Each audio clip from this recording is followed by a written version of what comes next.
The mihrab is a religious staple in Islamic culture. Found mainly in mosques and in some madrasas, the mihrab is essentially an alcove sculpted into large buildings as a primary site for prayer. The mihrab was used by imams to direct group prayers.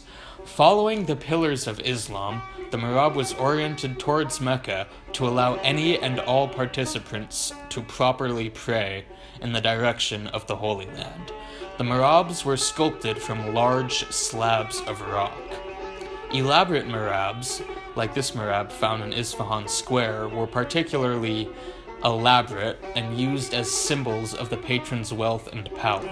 As such, they were made with turquoise stone, which was often used in kingly architectural projects. The turquoise rocks were primarily mined in Egypt and Iran, and were found in places such as Nishapur in northeastern Iran and the Binalud Mountains, famous for their 6 turquoise valleys. Cheaper mihrabs were made from glazed ceramic tiles called faience tiles. The mihrab from which we drew inspiration and recreation was commissioned by Shah Abbas I of the Safavid dynasty, who helped build the Shah Mosque in Isfahan.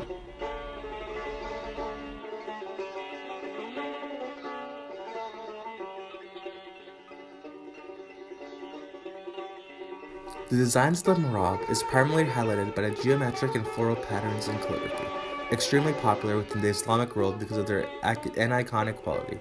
Aniconic refers to the absence of material representations of the natural and supernatural world. Here, symbols are more abstract than literal. The mihrabs are meant to be lavish, and the more grandiose mihrabs were full of patterns and colors. Colors that often dominated the mihrab included blue and turquoise, which represented life and wealth, white, which represented purity, and yellow and gold, representing divine inspiration and enlightenment. In addition, around the outer frame of the mihrab would be hadiths from the Prophet Muhammad, written in Kufic calligraphy scripture, while in the middle of the mihrab would be more Kufic calligraphy scripture, mentioning both the Prophet and the functions and ideas behind the mosque. With this in mind, the general pattern of the mihrab and the rows of patterns were observed and recreated to the best of our abilities. Next, the rows of a specific pattern on the mihrab were counted, and a similar number of either rows or laces were made with that pattern. These patterns were stenciled onto paper to be transferred onto the final mihrab design, similar to their methods of creating patterns and florals on the mihrab that would first be stenciled directly onto the finished sculpture of the mihrab and then painted on to create the final aesthetic image. At the end, the patterns were colored in with the same general color scheme and the standard Kufi calligraphy was added in. There was very little to no information on how specifically the mihrabs were made, beyond the materials used to make the mihrabs and the turquoise slabs used as a foundation and physical structure for the mihrab.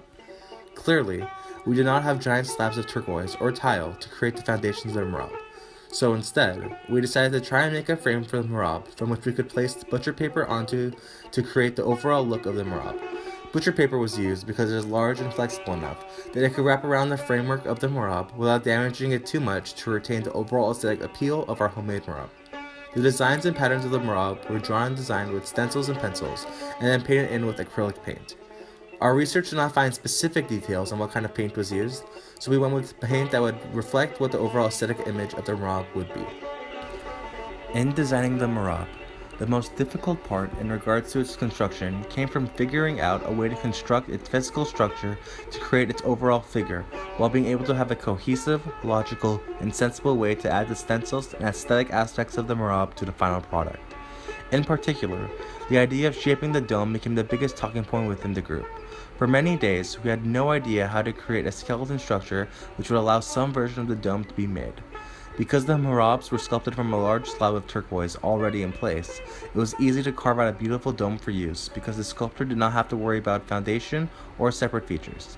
For us, however, because we didn't have a feasible way to carve from a slab, we had to figure out what we could use to merge the dome part of the mihrab with the bottom half of the mihrab to form its totality while still maintaining the integrity of the overall structure. We sketched out a lot of different ideas, but none of them seemed feasible with either the time we had or the resources we had. Without an appropriate dome, we wouldn't be able to complete the mihrab and present it in a way that represents the countless found around the world. After a lot of discussion, we came to the conclusion that the best way to create the framework of the mihrab would be through the use of triboards. By adding 2 triboards together, we could recreate the overall cylindrical half-circle shape of the mihrab while giving a backboard for the stencils of the floral and geometric patterns to be added on, creating the overall illusion of a large semicircle to be able to stand in.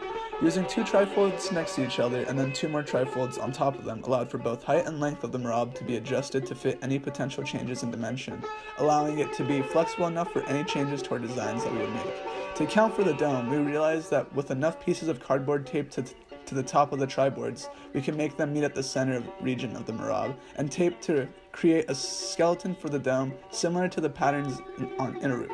By doing this, we could use the stencils to canvas around in the shape of the dome, creating the final image of a mihrab. Our measurements and weights were largely decided on the basis of trial and error, trying different lengths and materials to see what would provide. There was very little information regarding a step-by-step explanation on how the mihrabs were formed, so we took it on ourselves to focus on the materials that we would provide stability and balance so that we could accentuate the designs and patterns around the general shape of the mihrab. The artisans were told what the final mihrab was to look like and given a slab of turquoise, since the general idea was to sculpt the mihrab from the slab and insert different pieces with such things as glue and mortar. There isn't as much of a recipe to creating a mihrab beyond the general materials used and the patterns and designs employed. Once the framework was completed, we painted the designs and patterns of the mihrab with acrylic paint to allow the colors to pop and come alive. Upon completion, the glued stencils onto the mihrab to complete it. Through our final product is not aesthetic or grandiose as the mihrabs found in mosques, given the materials and resources we had to work with. Our mihrab still represents the essence of what the traditional mihrabs strive to show, and when pointing towards the direction of Mecca, is still functional. In completing this project, it became very clear very fast how efficient previous eras were. Though they didn't have our modern knowledge or technology, they were able to create intricate designs that would require a level of planning, creativity, and insight that is comparable to today. These mihrabs were incredibly nuanced and detailed, with each taking a painstaking amount of time to be made correctly for either the mosque or the patron. And even making a general recreation of one with shortcuts and easier to handle materials, it still required a lot of time, planning, trial and error to make the base replica.